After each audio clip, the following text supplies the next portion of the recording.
So I've been waiting a while to talk about this one because there's been a ton of hidden drama happening behind the scenes between the Canadian government and the largest government agency, the CRA, who is asking for a 30% raise over the next 3 years. Obviously, the government is pretty pissed about this, especially given the comments from the head of the CRA, who recently said it wouldn't be worth it to go after the approximately $15 billion of potentially fraudulent pandemic business subsidies given out to businesses who didn't qualify for it. So let's talk about the threats from the CRA's employee union that could mess up tax season for everybody, the CRA turning a blind eye towards the billions of dollars of taxpayer dollars fraudulently taken between 2020 and 2022, and how all of this could impact you in the long run. So let's get right into the information, and make sure to subscribe to the channel if you haven't already done so. So the CRA workers want an unprecedented pay raise of more than 30% over 3 years. Advocates are saying that this is needed more than ever. Critics are saying this is essentially gouging taxpayers. When we take a closer look at the actual amounts that they are looking for here, if I zoom in here, it's 4.5% sort of retroactively, and then an 8% raise again retroactively, and an 8% effective November 1st, 2023. When combined and compounded over 3 years, this is over 30%. But let's do a little bit of back of the napkin math just to get rough numbers on how much this could cost taxpayers. We're using some rough numbers here. In my research, I found that the average CRA employee got paid $65,000 per year. If we multiply this average wage by that 30% increase at the end of these 3 years of wage increases, the average wage would then be $84.5 thousand. That's an increase of approximately $19.5 thousand for every single employee per year on average. That's the difference between the pay before and the pay as of after this 30% increase. Now, there are approximately 55,000 workers at the CRA, so if we multiply this $19,500 by the 55,000 workers that this would apply to, we get to an average yearly cost increase of $1.07 billion on top of what is already being paid to the CRA. This is the yearly sort of increase that we would be sort of stomaching if this 30% raise would actually apply. And even if we go with some more conservative numbers, because the union only actually represents 35,000 employees, well, we would still see an increase in wages on average, again with this rough number napkin math, of $682.5 million. And that's what's leading some sort of critics of this pay increase proposal to call it, well, crazy. And again, it's important to keep in mind who the two parties are here. We have the CRA and the high-ups there that make those decisions about the CRA, and then we have the CRA Employees Union. Those are the two people who are at odds here. Of course, the CRA itself, not the Employees Union, is saying that this proposal is crazy and they wouldn't be able to give this kind of pay increase to CRA employees. And some critics, such as the ones from the Canadian Taxpayers Federation, are saying that everyone struggled through the pandemic, but these government employees did not struggle in the same way that their neighbors did. Well, because they had these government jobs throughout the entirety of that period. They didn't lose their jobs, and those neighbors who didn't have the same stability will have to pay higher taxes to fund these union negotiators' demands, and doubling down, saying that they're using inflation as an excuse to gouge Canadian taxpayers that can't afford these 30% increase over 3 years demands.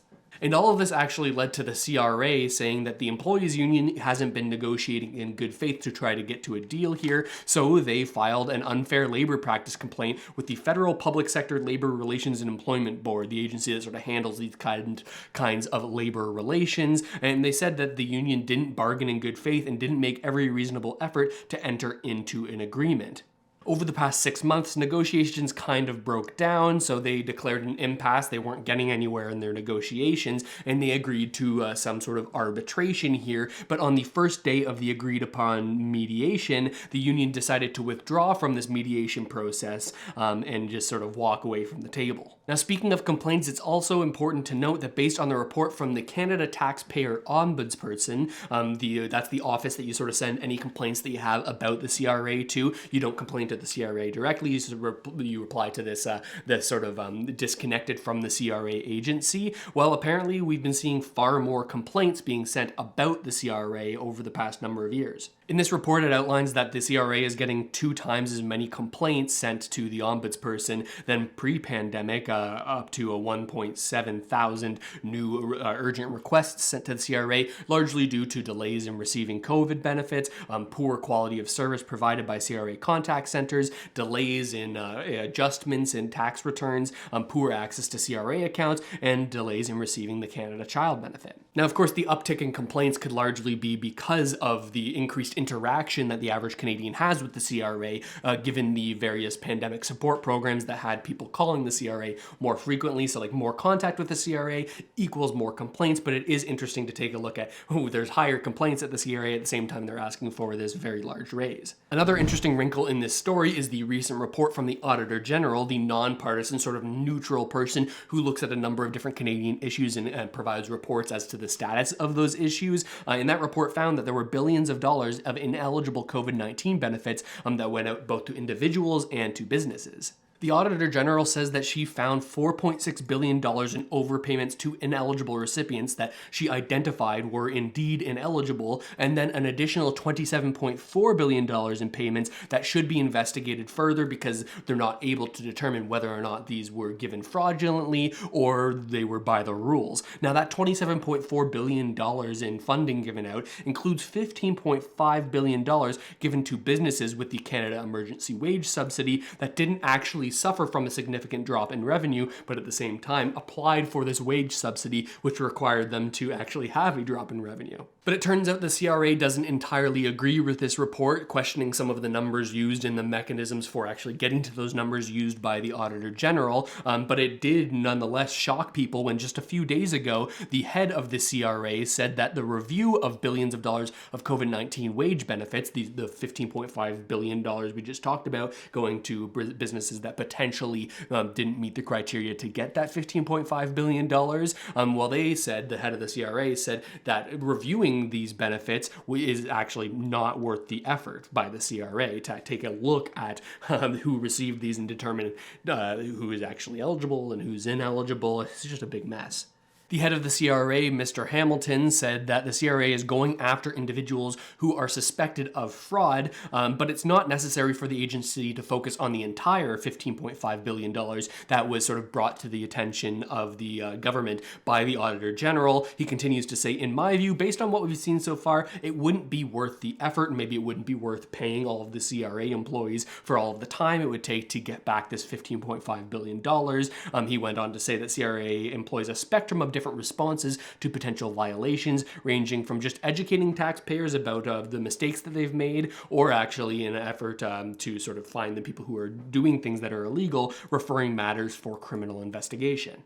Now, there are a ton of different opinions on this. Some people think the government should go hard against anyone who applied fraudulently. Some people believe that certain low-income individuals who were sort of told to apply for pandemic benefits like the CERB and the CRB should be forgiven because it's kind of like getting blood from a stone in a situation like that. Low-income individuals who already spent the money versus the other side of things, going against these big businesses that already had a lot of money and also applied for billions of dollars worth of supports when you consider all of the different businesses that applied for it. So some people think you should go after everybody. Some people think that you should only go after the businesses. I'm curious what you think about it. Based on these recent statements, it sounds like the head of the CRA doesn't think it's important to go after anybody to get this money back. But then you sort of reconcile that with all of the letters that went out to individual Canadians claiming that they weren't eligible for the CERB or the CRB and were asked to pay that money back. It's interesting to sort of take a look at maybe where the CRA's priorities are based off of these statements.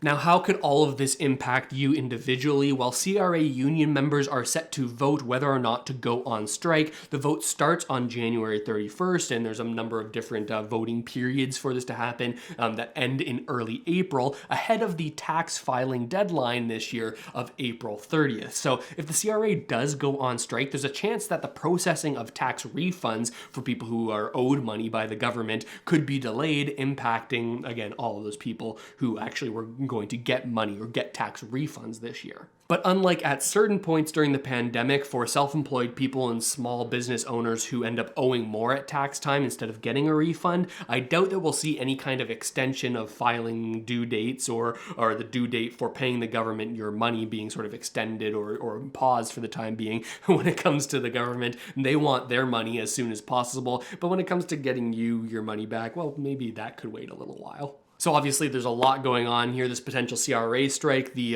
extremely high, in some people's eyes, increase request by the CRA in this sort of impasse the government's at, and all of these comments from the head of the CRA amidst the billions of dollars of supports that went out via the CRA that may have been fraudulent. I'm curious what you think about all of this. There's going to be a lot of different opinions on this. Let me know down in the comments what you think about it. I read every single one and I try to reply to a bunch of them. Subscribe to the channel if you haven't already done so and you appreciate this Canadian focused content. And with all of that said, thanks so much for watching, everybody. Really hope this video helped you out at least a little bit, and I'll see you next time.